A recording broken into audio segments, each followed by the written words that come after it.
All right, looks like we're set in audio. Good afternoon, everyone. Thank you so much for joining us. All of us are fully aware that this is the panel after lunch, so the energy levels might vary. I assure you we are operating on similar levels, but we'll try and make it worthwhile for you. All right, so this session is on digital transformation in commercial vehicles and off-highway equipment, and we're going to be discussing connectivity, IoT, video telematics, and ADAS in India. So my name is Harshvardhan Sharma. I am the head of auto retail consulting practice at Nomura Research Institute. We are a consulting firm with a special focus on automotive sector. And today, it's my pleasure to moderate this session. We have an esteemed panel of experts today joining us. Please join me in welcoming Mr. Anurag Naidu, Mr. Tansher Singh, Mr. Bhutteshwar Dubey, Mr. Neil Udakat, and Mr. Rahul Yadav. Let's start with a brief introduction from each of our panelists. Maybe I can request all of you to share a bit about yourselves and how your organization is contributing towards digital transformation in the CV and off-highway space in India. Probably with you, Tansher. Well, so thank you for the opportunity to have me here, CV Forum. So I'm a fleet owner, Delhi-based, and I own 220-ish trucks. And I like to think of myself as someone who likes to adopt technology and work on R&D a lot more. So I've already adopted OBD devices from Entangles in my trucks. We're going to again start trials with video telematics. Hello everyone. My name is Anurag Naidu, and I work with the Volvo Group, heading a team that is responsible for managing the power states and power management for all the wake-up and the sleep functions of the ECU. So overall, we work a lot with the ECUs, digitization of it, communication, and so on and so forth. And of course, what Volvo Group does with respect to digitization is all over internet. But to be more specific, I think Volvo Group is known to be one of the torchbearer companies when it comes to not just digitization, but digital transformation, because many times we mistaken thinking about digitization and digital transformation as being the same thing, but they're two different things. How you create value out of digitization is digital transformation. How a customer or business is benefited. So I think a lot of work is happening towards it. Of course, keeping sustainability in view, keeping customer requirements as a top priority. So yeah, a lot of things. I think during the course of the discussion, we will talk about a lot more things in specific. But thank you, CVF, for this opportunity to speak over here. Hello everyone. I represent over here StreamX Technology, who is manufacturing company of ADAS, DMS, and blind spot detection camera solution basically. So we are solution provider, which basically helps to reduce the danger driving behavior of the driver. So, which ultimately going to benefit the fleet owners to reduce its operational costs. So, which is nowadays very competitive factor, like a very important factor to reduce your cost in this competitive era. So, our solution is basically going to help into that. So, basically, it helps to reduce your operational cost. So thank you for being me here. Thank you. Hi, my name is Neil Udakat. I'm the CTO and co-founder at Entangles. Entangles is one of the fastest growing digital twin solution providers in the mobility space. We have solutions in the predictive maintenance side, on driver behavior analysis, operations automation, fuel and emissions monitoring. At this point in time, we are live in 17 countries across 175,000 assets. We basically kind of provide solutions where, as some of our customers, like if you talk about Tansher over here, we've helped reduce vehicle breakdown events by up to 75%, improve asset availability between 10 to 20%. We're able to do that by raising a lot of these predictive alerts, close to 100,000 alerts on a monthly basis. And we process close to 18 billion data points on a daily basis at this point in time. So the solutions that we have basically helps improve the overall uptime availability of vehicles and improve the overall operations of fleet owners. Thank you. Hello everyone, I'm Rahul, Chief Executive Officer at AccessTrack. So in today's world, both as a fleet owner and consignor, we are dealing with multiple IoT devices, multiple systems, multiple digital platforms, be it the basic layer of GPS, CAN devices, video telematics, ERP on the top as a record keeping tool. Further, TMS is also a record keeping tool. But with all these implementations, still we are not able to achieve what we could have or what we envisioned. So as AccessTrack, we provide a connected layer, a digital layer which connects all these ecosystems or all these IoT devices, stakeholders and systems. And on top of it, it's a managed control tower, digital managed control tower, by which by implementing that, you can make all these systems get the most optimal utilization out of all these systems and can achieve the goals that you wanted to. So we are a goal-oriented digital tech provider in this space. And by doing so, we are catalyzing the process of digitalization or digital transformation. Thank you. Thank you, everyone. And as luck would have it, we are all sitting in the value chain from customer to OEM to supplier. So that's a nice serendipity. All right. So moving on to the topic ahead. So let's talk about AI, autonomous vehicles, and robotics. For this topic, let me just invite Anurag and Neil particularly to talk about how advancements in areas like AI, ADAS, and robotics might shape the future of CVs and off-highway sectors in India. Any one of you can probably start, and other can join. Anurag, would you like to go first? Yeah.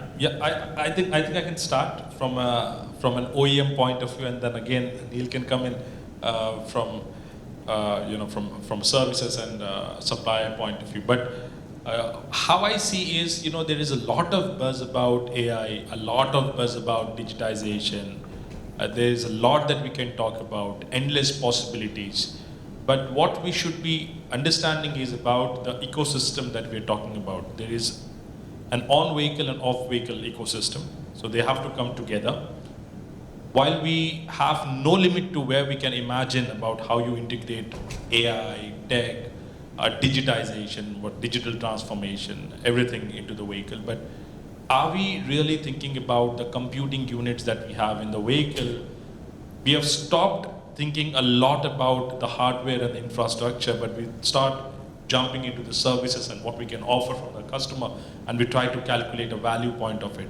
So bringing the point back to the basics, how is our infrastructure in the vehicle, whether it is ECU, the computing unit particularly to say, is it really up to the mark in terms of delivering the solution that you intend to do, is one of the very important things that industry together needs to come and think about and dwell about. And I see a lot of interaction that I had both in India and overseas, and a lot of other forums.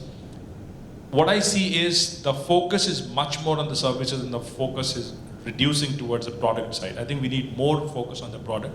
First, the product needs to be strengthened. ADAS has been in the buzz for, I think, almost over a decade now. We have a very deep penetration of ADAS. We use it in our regular cars, but you still see a lot of glitch. I still see a lot of time to download and calibrate the softwares with your ECUs. How do you bridge that gap? And of course, now with governments, regulators coming in with cybersecurity norms, coming with more stringent requirements. Now, what is also happening is we've moved from digitization to digital transformation. Now we're talking about personalization. So the more a customer talks about personalization, it gets gets involved with more features. There is a requirement for you to even scale up a lot of infrastructural requirement, both on and off vehicle. So how do you deal with the situations, or how do you deal with this particular case is something that we all need to dwell upon. Of course, you cannot stop ADAS from doing much more things than it is intended to do. But one important thing that I always feel is we need to be in sync with the infrastructure, the government infrastructure that we often try to miss out on. Sure, thank you. Extending this to Neil. Just adding to what was said over here. The value of any particular technology is actually how useful it is, right? Over a time period, the fact that technology like AI has actually become a lot more easily available, we've been able to kind of make AI that much more useful, of course, at some sort of a cost-effective level as well. The amount of data that, or the amount of environmental factors that have an impact on the operations of the vehicle, to be able to kind of join all of them, you actually needed the power of AI to be able to kind of get to a point where all of this information can actually be clubbed together to give some sort of a useful output to whoever is actually consuming that data. AI definitely has given us a particular capability now. Till now, a lot of the focus has actually been, again, online, get data onto the cloud, run, some analytics and everything over there and give the output to the end user. Some of the focus now has actually been, because of the overall improvement in technology, how do we bring that intelligence onto the vehicle, onto the unit? The processing power and the capability on the vehicle itself has improved significantly. The technology itself has improved significantly, that now you're able to kind of run this AI, this very customized AI on the unit.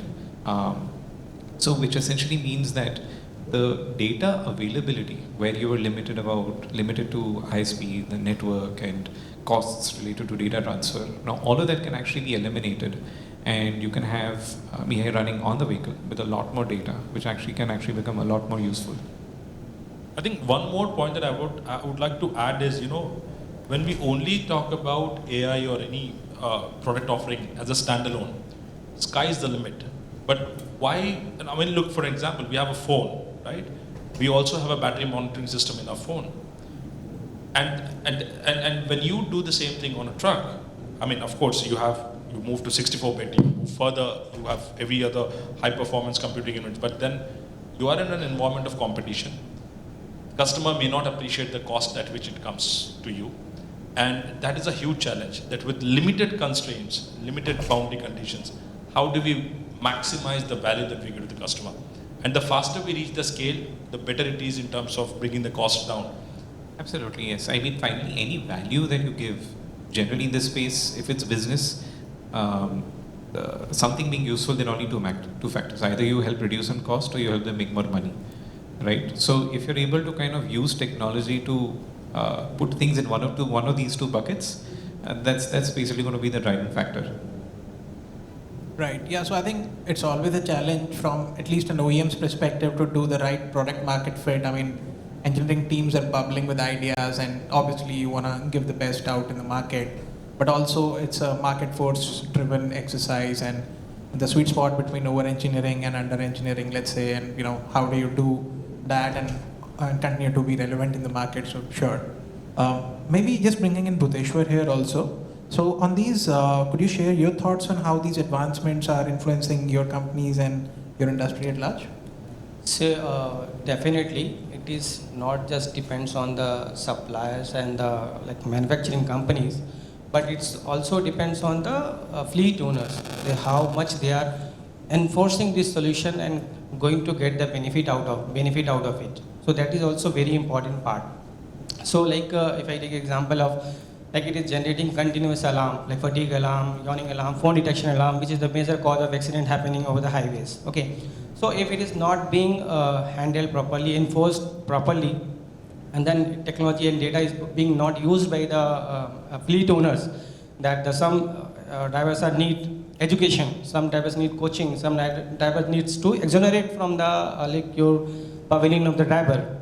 So some action also need to be taken care of by the fleet owners. Then only they can have a long-term benefit out of this solution. And definitely this is a very technology which is going to be cost-effective in long-term vision, not for the short-term. Thank you. All right. Thank you so much. So moving on to our next topic about connectivity and IoT. So maybe Rahul and Tansher, you can help on this. Probably you could throw your views on how has connectivity transformed the operation and maintenance of CVs and off-highway equipment. Probably Rahul, you could go first. So Harsh. Here I will be taking liberty, and I think that is a genuine assumption that in connectivity I'm taking in a larger scope of connected systems or connectedness, right? So connectivity, it's like nowadays it has become a web of connections between which are interacting together. A lot of systems, IoT devices are in place in the truck. Apart from that, there are a lot of tech systems which are implemented across the ecosystem. On other hand, you have data coming from network providers, also from government portals. ULIP is also there, so it's a complete web. And the beauty of it is that you can utilize it to solve a lot of painstaking use cases. So I will cite one of the important use case, which is visibility. So in case of road transportation, any downtime when you are not able to view what is the current location of your vehicle, so that is something which is very downheartening, especially when you are going for a digital transformation. In this time of digital transformation or technology, you want 100% visibility, but we have not achieved it yet. So for a particular case where the visibility was of high importance or of high essence, we were first taking the data from the GPS device. If that GPS device was not working, fortunately there was a second GPS device which was an OEM fitted. We were then getting the API-based integration. So it was auto-switching between the modes. Third one was the CAN-based LBS data. So the CAN that we were using, that was not for GPS purpose, but only for the CAN data. But we could get the SIM location out of that. Fourth was the driver SIM, which can also be tracked by integrating our connected network with Airtel, Jio, Vodafone, the likes of service providers. And finally, there was ULIP as a failback mechanism that if nothing is working, at least get the toll-based, the last toll crossed by the vehicle. So by doing so, I think visibility is of very high importance for general operations too, when time is of essence, and even for if you are carrying some material which is high value or hazardous. So even then you want a very high visibility. So yes, with all these connectivity, IoTs in play, there are a lot of beautiful use cases which can be solved. And by doing so, you can solve the basic fundamental problems beautifully and can make systems work. Sure, thank you. Quite interesting. So there is fail-safes after fail-safes after fail-safes, and hopefully one of them would fire. Bringing this to you, Tansher, so you are in the business where the rubber meets the road. Eventually, it all has to tie together for your ops. How do you view connected vehicles, and how have they transformed your operations and maintenance in particular? We've all seen everyone talking about over-the-air updates, predictive maintenance, etc., etc. But how is it panning out for you, and what is the business merit in your operations when you do it? So I'll answer this from a fleet owner's perspective. So the truck today is a mother lode of data. So it produces data from, after BS4, everything is electronic. There are these Bosch ECUs that are sending out all sorts of data about what the RPM is, what the fuel consumed is, right from the injector. Then you have all sorts of fuel rods that are telling you what the fuel level is, also based on electromagnetics. So the amount of data a truck produces, to make sense of that data and use it to the right place at the right time, is what I've been focusing on. So, of course, we have Entangles devices on our vehicles. So we are able to figure out which vehicle is going to have a breakdown because of they have run some algorithms and they are able to figure out which injector is spoiled at which point. So this helps you predict and get the asset repaired in order to solve a much bigger breakdown. Now, this is the sort of ROI that I'm able to get. So even if I'm paying 300 rupees per month per asset for an Entangles, just one of this breakdown savings can save me 3 to 4 lakhs. So that saves me the entire year of subscriptions for my entire fleet. And now that is the power of getting data in the vehicles. Another operational thing that because OBD level data is becoming available to us, and we track which driver is on which truck at which time carrying what load. This is tracked on my own personal ERP, but coupled with the other data that's coming out of Entangles, I'm able to see how much fuel is consumed So there are multiple variables in regression. So you have like X variables affecting an outcome. So we are able to track if, whether it's controlling for the driver, controlling for the OEM, which is the tire that is giving you the most fuel efficiency.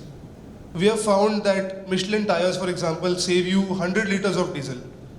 Just to give you a perspective, we do 400 trips a month, and 100 liters of diesel means around 35 lakh of rupees.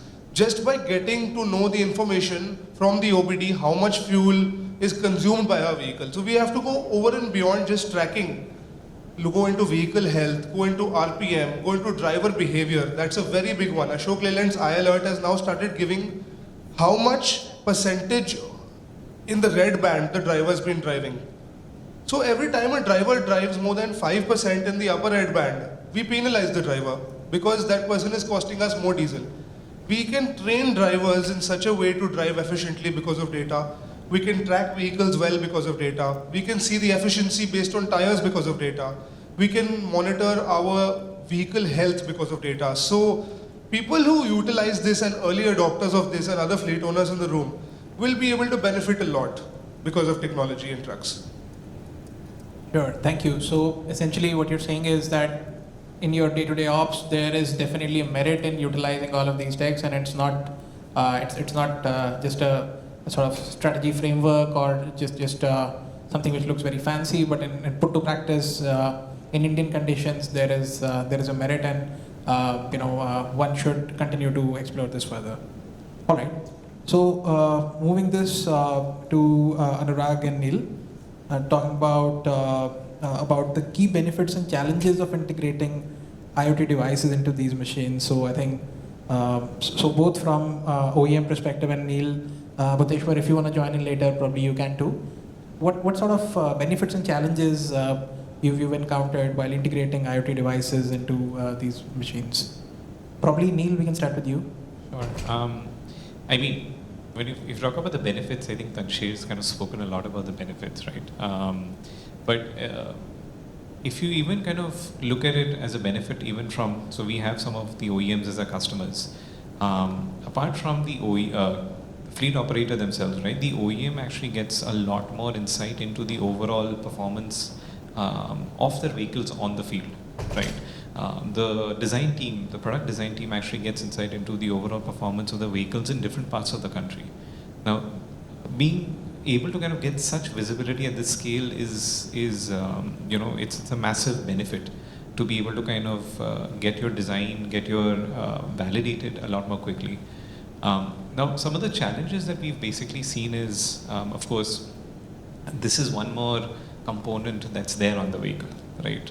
A lot of the other elements around, again, has an impact on the performance of this particular component itself. So some of the challenges is, of course, some level of standardization of data access, while OBD2 has had a decent amount of standardization, but to be able to kind of drive the output that you would actually want, being able to standardize data control, data access control at a higher level would definitely be helpful, and that's one of the challenges that we do face. And of course, from an ecosystem perspective, India is a vast country.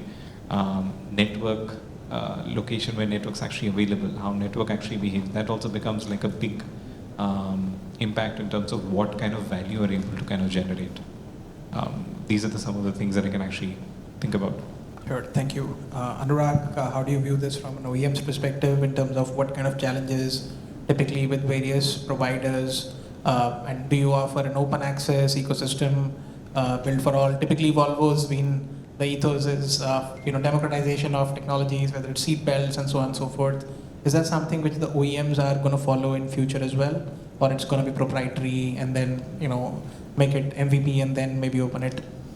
Well, I think it's quite tricky because an OEM that sells trucks across the world, we're bound by the regulatory compliances of each. I mean, in fact, to be very, just to tell you an interesting perspective, even in European Union, you have some countries and some pockets which have very different cybersecurity norms, and some of them are quite restrictive, some of them are quite open.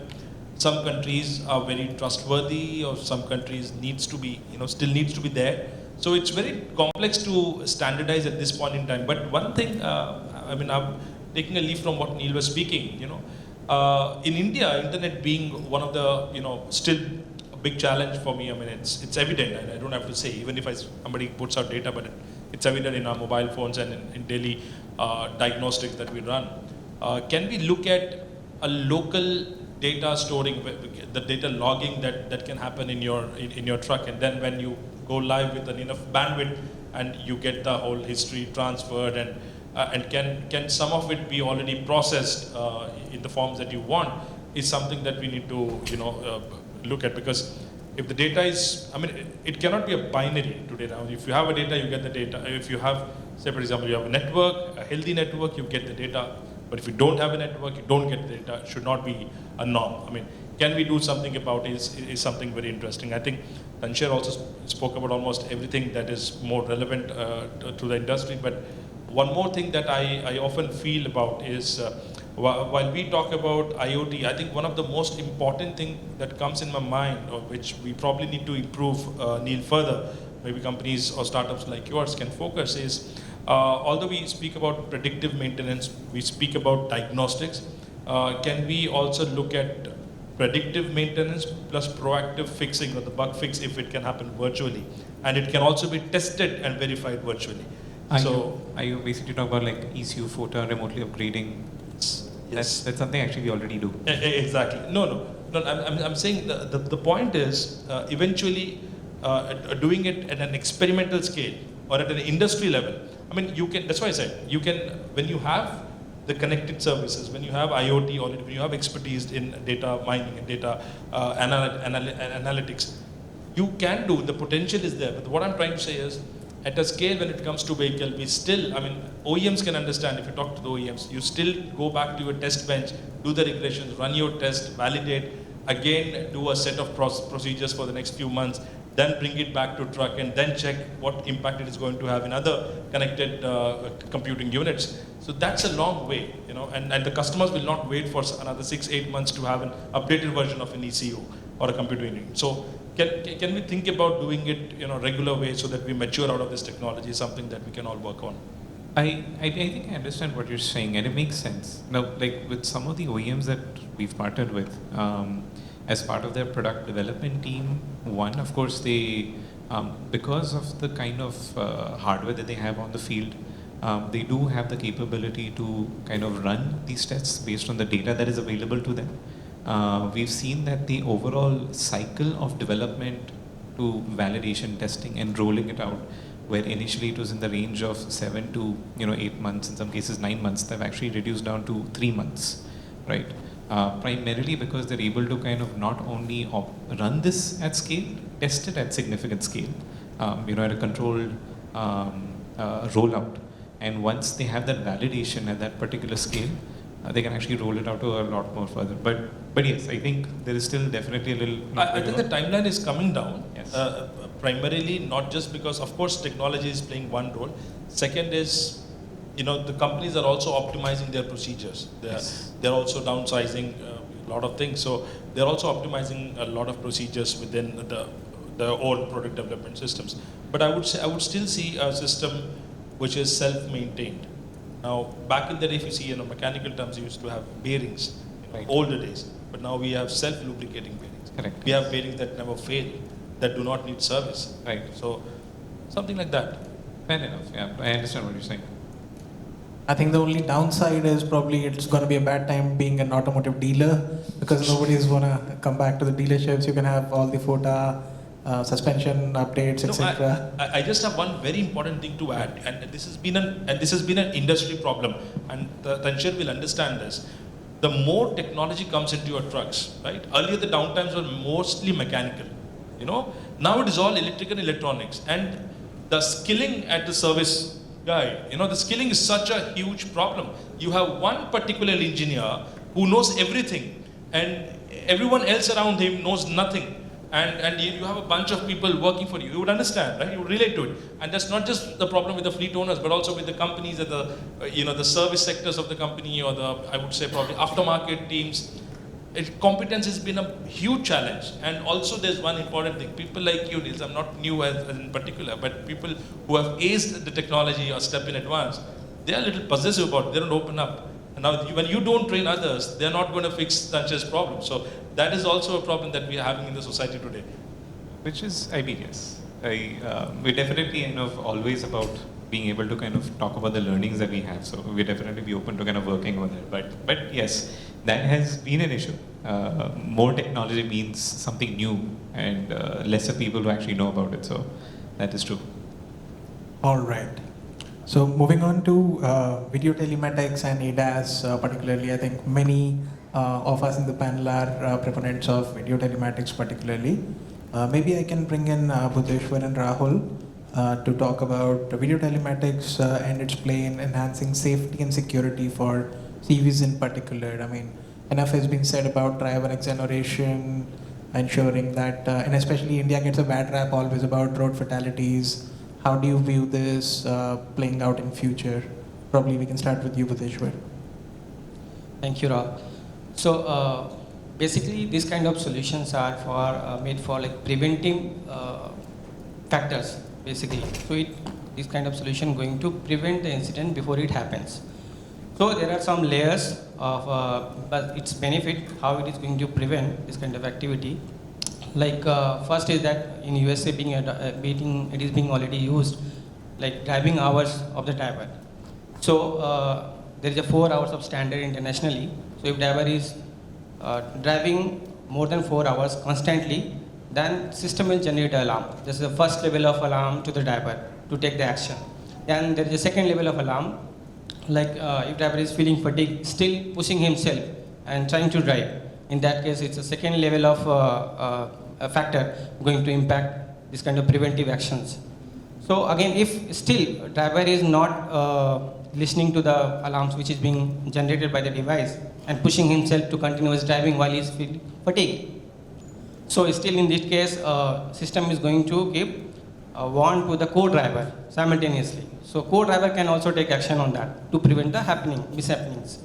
Again, if the co-driver is not able to listen or not able to awake up to take further action, so there is also facility in the devices that there can be an intercom from the command center directly, because device also sends a small video clip of few seconds to the command center with the alarm system. So supervisor from the command center can also take a call and directly can give a command to the driver. So basically, moreover, it works on the preventive action. So it does not allow to incident happen. So this is how it is going to be helpful for the industry very well. So I suggest that how it is going to benefit as a preventive maintenance action.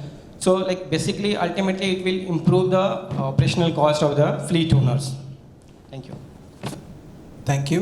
With that, we've come to the last question for today. Maybe we can roll this around from you, Tanshir, and then keep on adding to it. Is the broader aspect of impact of digital transformation. So what opportunities do digital transformation initiatives present for businesses in terms of new revenue streams, cost savings, and improved customer experiences? Is this from the perspective of fleet, or is it from the perspective of?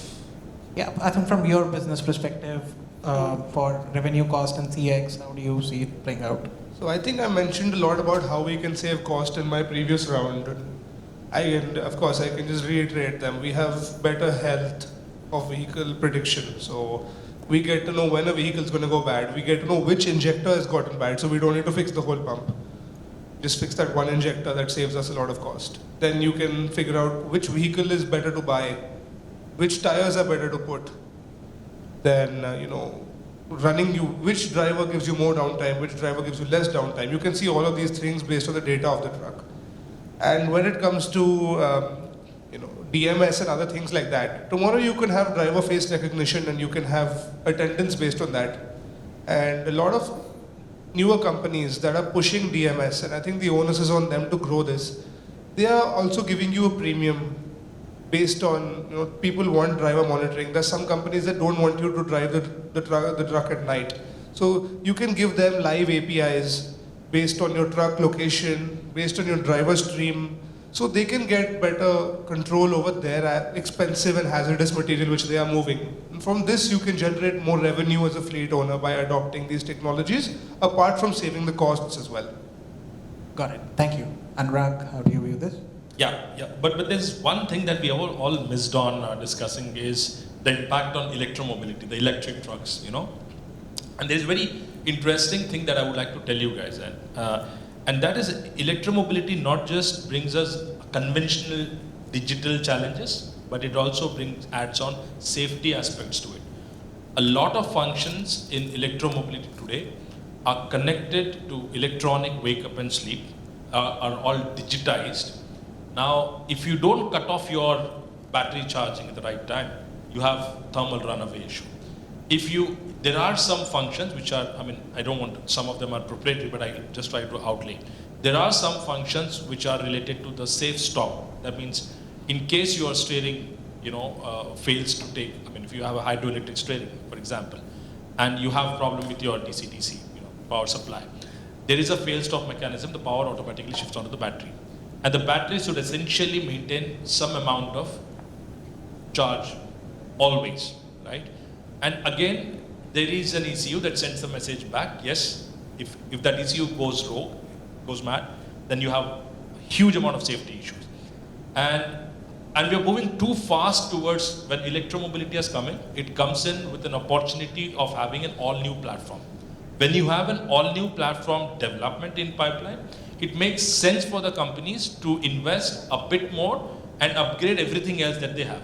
When it comes to the computational architecture, electronic architecture, everything. You see any electric truck, everything is upgraded, everything is the latest. Now the challenge is, have we aced the problem that we already have in electric, conventional trucks? And have we learned from it, and are our computing units, are our systems matured enough to deliver a safe ride for the electromobility? And that is exactly what is delaying the foray of electric vehicles in the market. The market lacks maturity, the market lacks confidence that it can 100% deliver, because God forbid something goes wrong, it is going to be catastrophic. So I think there's a huge challenge. All of us put together needs to work on it as a mission. Sure, thank you. Bhuteshwar, do you want to add from revenue, cost, or customer experience perspective? So about this, I would like to say that in this scenario, you need to consider, like OEM or manufacturing companies, need to consider the quality and proven products. So then only you are going to handle this kind of situation very well. So as a Streamax, as a manufacturing company, I can say that we are following the international standards to manufacture our goods, which are made for automotive segments. Like all our components are EN 50155 certified, so which is a renowned certification given by the European companies for the products or electronic products which are being used in the automotive segments. So that is my say, that as a manufacturing companies and the OEM companies should consider the quality and proven product, so they can avoid this kind of situation of the maintenance and after sales service and a lot of halting point of the vehicles and problems for the fleet owners and all. Thank you. All right, thank you. Maybe in 30 seconds, Neil and Rahul, you can wrap up your points on how do you see digital transformation, especially maybe from customer experience point of view, because that's generally an area which is sort of a gray matter. So from that perspective, how do you see the flexibility, elasticity in consumer ready to pay for such kind of transformation plus in their addition stack? So finally, anything where from a business perspective, if you're paying something, if you're able to kind of either save on costs or make more money, right? These are the two things, right? As Tanshir gave an example that he's able to kind of save up on significant repair costs. Even if he's paid a certain amount, he's getting probably 10x returns. So in this particular place, from a customer experience, if with everything, right, from a connected ecosystem, if you're able to give a service, if you're able to save someone cost, downtime or anything of that sort, anyone in this ecosystem we've seen is ready to basically pay for it as long as they see the value. So the aim is to, whatever new technology that we are actually able to provide, as long as we aim to bring value to it, I think everyone in this ecosystem will be open and ready to pay whatever the charge is. Thank you. Rahul, last but not the least, your comments, please. Yes, Harsh. So Harsh, how we see digital transformation, the fundamental benefits are control and visibility. and it is different from digitalization, which Anurag pointed out. So digital transformation provides you control and visibility, and this is what we crave for as business leaders. Once we have gotten the control and visibility, it's up to us. होता है ना कि knob कितना tight रखना है, loose रखना है, that is a secondary decision. First, you should have the ability to view things down the line. जो आपसे आप top पे बैठे हो, आपसे 4 levels down the hierarchy, you should be able to see things. So that is the power of digital transformation. Once it is done, everything else, like if you want to improve safety, if you want to improve revenue, decrease cost, improve the turnaround time, these are all byproducts of it, derivatives हैं. So we have seen consigners जहाँ पे उन्होंने अपना loading detention they improved it by 30%. We have seen transporters जो onward turnaround time 20% increase किया है. We have seen अब कईयों का objective अलग होता है. So a few people they wanted to cut down their staff. So in cases of consigners and fleet owners, staff strength have been reduced by 50%. So objectives can differ. The fundamental benefits are again control and visibility, and that should be the overall objective of any transformation or digital transformation. Understood. Thank you so much. So with that, we've come to the end of this panel. Probably we can just take one question Mr. Sinha asked before starting about V2G, V2X, infra readiness, and then whether we are ready and what kind of cost leadership can we take. So would anybody want to attempt it? Sure. No. I have a few things to add. It was a very relevant question, and we believe that the technology and digital transformation, those always should be contextual. So whatever you are doing should fit to your stakeholders, your context too, and context here is both macro and micro too. So macro level things are government regulations to overall infrastructure that we have, other capabilities of other stakeholders, the innovations which are taking place in industry. Micro level can be driver behavior, how it is going to get implemented. Yes, so the bottom line was the innovations which are being done, and that is the beauty of working in India. Like we started developing projects, एक वो जुगाड़ के बारे में there are things like कई बार bottom up innovations होती हैं और कई बार top down innovations होती हैं. तो इस केस में I would say as stakeholders, as we are collaborating, we have to be aware of context where we should be aware of stakeholders too. Understood. So unfortunately, we'll have to stop right now. We would have loved to take more questions, but maybe you can catch up with all the panelists later during the networking break. So thank you so much for very patiently listening to us, and thank you again to all the panelists for your valuable additions. Hopefully, the audience was able to get a cross-sectional view of the value chain. Thank you so much. A round of applause for all the panelists present here with